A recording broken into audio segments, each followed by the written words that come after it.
श्री गुरुभ्यो नमः. अंतर्ब्रह्मच्या आजच्या या व्हिडिओत आपल्या सगळ्यांचं मनपूर्वक स्वागत आहे. माझा प्रवास या व्हिडिओ सिरीजच्या माध्यमातून माझ्या आध्यात्मिक प्रवासाविषयी आपण ऐकत आलेले आहात. मागच्या एका व्हिडिओमध्ये श्री गजानन महाराज यांच्या अनुभूतीविषयी मी बोललेली आहे. त्याच अनुभूतीचा उत्तरार्ध आज या व्हिडिओमध्ये आपल्यासमोर मांडते आहे. ध्यानाच्या सामूहिक सेशनमध्ये आम्हा सगळ्यांच्या समोर विश्वनाथने चॅनलिंगच्या माध्यमातून आलेल्या गजानन महाराजांना माझ्या आईला मी सोडतो आहे असा शब्द दिला. असं जरी असलं तरी देखील आपल्या आईचं जाणं हे विश्वनाथला मानसिकदृष्ट्या खूप थकवणारं होतं आणि म्हणूनच त्यांची अद्याप तयारी देखील व्हायची होती. विश्वनाथ आपल्या आईच्या दुखण्याला इलाज मिळावा यासाठी जे प्रयत्न करत होते त्यामधून ते सहजपणे लक्षात येत होतं. खरं तर एकीकडे गुरूंचा शब्द, गुरूंचा आदेश आणि दुसरीकडे आपल्या मनाची भावनिक जी गुंतवणूक आहे या द्वंद्वामध्ये विश्वनाथ पुरते गुरफटले होते. मात्र तरी देखील घरातला कर्ता पुरुष म्हणून, कुटुंब प्रमुख म्हणून आपलं सगळं बळ एकवटून चेहऱ्यावर कुठल्याही प्रकारचे भाव आणू न देता विश्वनाथ त्यांचं काम करत होते. श्री गजानन महाराजांनी 3 जून रोजी त्र्यंबकेश्वर जवळील नीलकंठ इथे आईंना घेऊन येण्याविषयी सांगितलं होतं. मात्र आईंची शारीरिक परिस्थिती पाहता त्यांना तिथं नेणं केवळ अशक्य होतं.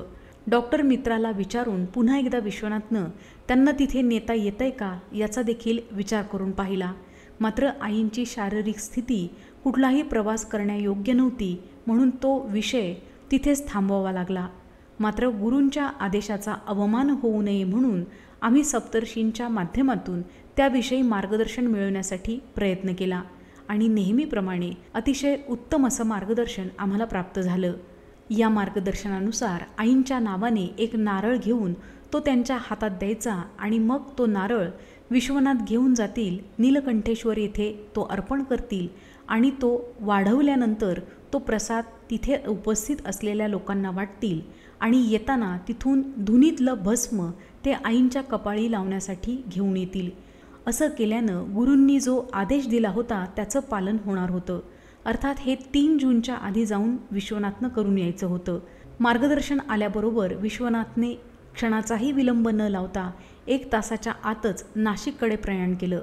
त्र्यंबकेश्वर इथे जाऊन नीलकंठेश्वराचं दर्शन घेऊन तिथे जसं जसं सांगितलं होतं तसं सगळं करून विश्वनाथ तिथल्या धुनीतलं भस्म घेऊन पुण्याला परत आले. आईंच्या कपाळी ते त्यांनी भस्म लावलं. आईंच्या तब्येतीमध्ये चढ उतार होतच होता. तिथून जाऊन आल्यानंतर आईंना जरा बरं वाटू लागलं आणि पुन्हा आमच्या आशा पल्लवित झाल्या. आशा निराशेच्या हिंदोळ्यावरती विश्वनाथ आणि मी अक्षरशः झुलत होतो. जे काही सुरू होतं गुरुकृपेमुळे आम्हाला ते धीरानं पाहता येत होतं आणि आता आमच्याबरोबर त्या सामूहिक सेशनमध्ये असलेल्या 13 लोकांचाही सहभाग होता. प्रत्येकजण आपापल्या परीनं आईंच्या तब्येतीसाठी, त्यांना बरं वाटावं यासाठी प्रार्थना करत होतं. खरं तर जे काही त्यांनी अनुभवलं होतं तो अनुभव आणि इथे प्रत्यक्षात आईंची असलेली स्थिती याचा कुठेही ताळमेळ बसत नव्हता. एखादा दिवस आईंची तब्येत खूप चांगली असायची तर लगेचच 2 दिवसांनी अतिशय खालावायची. या सगळ्या प्रकारामध्ये जिथून काही मार्गदर्शन मिळेल त्या मार्गदर्शनासाठी विश्वनाथ आटोकाट प्रयत्न करत होते. त्यांची इच्छाशक्ती इतकी प्रबळ होती की बरोबर 1 जून रोजी त्यांना सिद्ध औषधींच्या संदर्भामध्ये मार्गदर्शन मिळालं. सिद्ध औषधी आणण्यासाठी मध्य प्रदेशला जाणं गरजेचं होतं.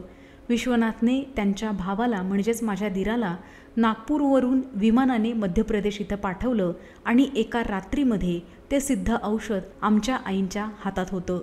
आईंनी औषधाचा 1 डोस घेतला आणि चमत्कारिकरित्या त्यांच्या तब्येतीमध्ये फरक पडू लागला.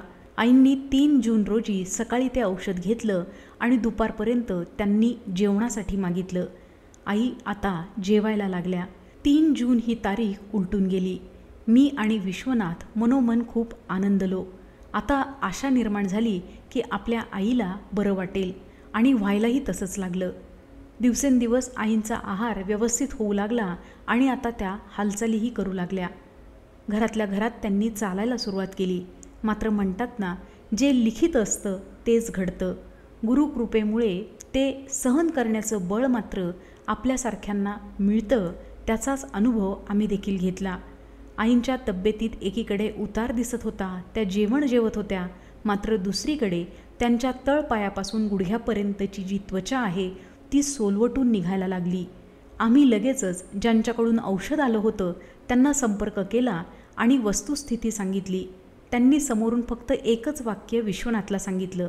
ते वाक्य असं होतं, पुरानी त्वचा जाएगी और नई आएगी. अर्थात हे वाक्य म्हणावं इतकं साधं किंवा सोपं नाही. त्या वेळेला आम्हाला त्याचा अर्थ कळला नाही, मात्र कूट स्वरूपामध्ये सद्गुरू जे घडणार आहे त्याचाच संकेत देत होते हे आज मागे वळून पाहताना निश्चितपणे लक्षात येतं. पुरानी त्वचा जाएगी याचाच दुसरा अर्थ जुनं शरीर निघून जाईल. आणि असंच घडलं. काही दिवसातच आईंची तब्येत प्रचंड वेगानं खालावत गेली. देह सोडण्याआधी आई 1.5 दिवस कोमामध्ये गेल्या. तोपर्यंत त्यांची मर्यादित का होईना हालचाल होत होती. त्या आमच्याशी 2 शब्द का होईना बोलत होत्या. मात्र कोमाच्या स्थितीमध्ये गेल्यानंतर आता आम्ही पुरते हतबल झालो. त्यांना काय होतंय हे कळण्याची कुठलीही शक्यता आता दिसत नव्हती. विश्वनाथने आईंच्या त्या स्थितीविषयी डॉक्टरांचा सल्ला घेतला. डॉक्टरांच्या म्हणण्यानुसार त्या स्थितीमध्ये पेशंट कितीही दिवस राहू शकतो आता काहीही सांगता येत नाही. आम्ही पुरते गळून गेलो. आत्ता कुठे जरा आशा निर्माण झाली होती तर पुन्हा आईंची ही स्थिती समोर आली. ज्या दिवशी आईंनी देह सोडला त्या दिवशी निर्जला एकादशी होती. साधारण सायंकाळी 6-6:30च्या दरम्यान आईंनी अनंताचा प्रवास सुरू करण्याच्या पूर्वी 5 मिनिटं आधी विश्वनाथ देवखोलीत गेले आणि त्यांनी प्रार्थना करायला सुरुवात केली. प्रार्थनेमध्ये त्यांनी खऱ्या अर्थानं मनापासून सद्गुरूंना विनवणी केली की मी आता माझ्या आईला सोडतो आहे. कृपया करून तिचा इथून पुढचा प्रवास तुम्ही सुखाचा होऊ द्या.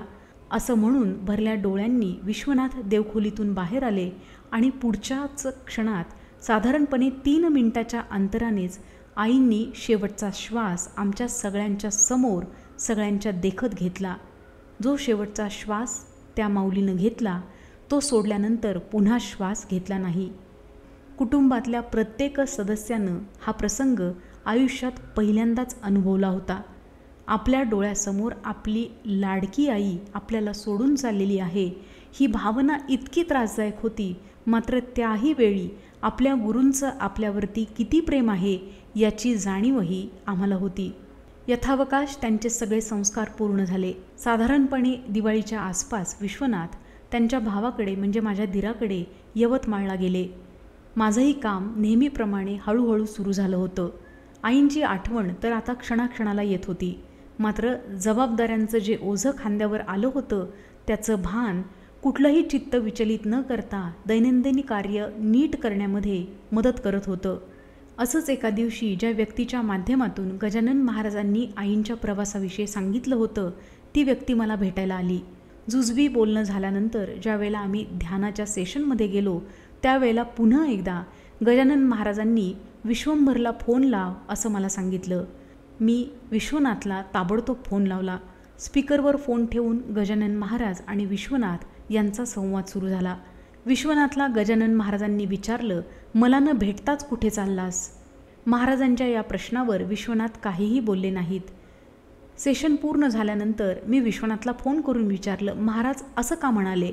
मग विश्वनाथने सांगायला सुरुवात केली, आज रात्रीच्या गाडीचं मी पुण्याला यायचं तिकीट बुक केलं होतं, मात्र महाराजांच्या बोलण्यातून लक्षात आलं की माझं शेगावचं दर्शन निश्चित आहे, म्हणून आता तिकीट कॅन्सल करतो आणि शेगावला जातो.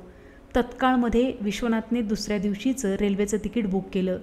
आणि विस्मयकारक गोष्ट म्हणजे बरोबर 1 वर्षापूर्वी ज्या रेल्वेनं आम्ही शेगावला दर्शनासाठी सहकुटुंब आईंना घेऊन जाणार होतो त्याच रेल्वेचं तिकीट विश्वनाथला मिळालं होतं. विश्वनाथ आणि त्यांचे बंधू शेगावला जाऊन महाराजांचं दर्शन घेऊन आले. माझं अजूनही महाराजांचं दर्शन व्हायचं आहे. अर्थात महाराजांचा ज्यावेळेला आदेश असेल, त्यांचं ज्यावेळेला बोलावणं येईल त्यावेळेला निश्चितपणे माझं दर्शन होणार याची मला खात्री आहे. या अनुभूतीच्या निमित्तानं गुरुकृपा काय असते हे आपल्यासमोर मांडण्यासाठी हा सगळा व्हिडिओ प्रपंच. जाता जाता 2012 साली बुद्धीच्या अहंकारामध्ये मी जे वागले होते ते इथे थोडक्यात नमूद करते. 2012 साली माझ्या शैक्षणिक कामासाठी मी शेगावला गेले होते. माझ्यासोबत असलेल्या व्यक्तींनी महाराजांचं दर्शन घेण्यासाठी मंदिरात जाऊयात असा आग्रह माझ्याकडे केला. मात्र त्यावेळी बुद्धी आणि तार्किकतेमुळे अंध झालेली मी प्रचंड अहंकाराने त्या व्यक्तीला म्हणाले होते, तुम्हाला जायचं असेल तर जा, माझा असा कुठल्याही गोष्टींवरती विश्वास नाही. सद्गुरू कृपा किती विराट आहे याचा मी प्रत्यक्षात अनुभव या घटनेच्या माध्यमातून घेतलेला आहे. ज्या महाराजांचं दर्शन मी नाकारलं होतं त्याच श्री गजानन माऊलींनी माझ्या कुटुंबातील इतक्या कठीण प्रसंगामध्ये वेळोवेळी येऊन माझा हात धरला आणि माझी ही वाट सोपी करून दिली. त्यांच्या कृपेची उतराई होणं या जन्मात नव्हे तर येणाऱ्या कुठल्याही जन्मात शक्य नाही. मात्र एखाद्या व्यक्तीच्या आयुष्यामध्ये असा जर विपरीत अवस्थेमध्ये बदल जर घडू शकत असेल तर तो फक्त गुरूंच्या कृपाशीर्वादानेच घडू शकतो हे मी निश्चितपणे सांगू शकते. पुन्हा भेटूयात असाच एक छानसा व्हिडिओ घेऊन. तोपर्यंत श्री स्वामी समर्थ.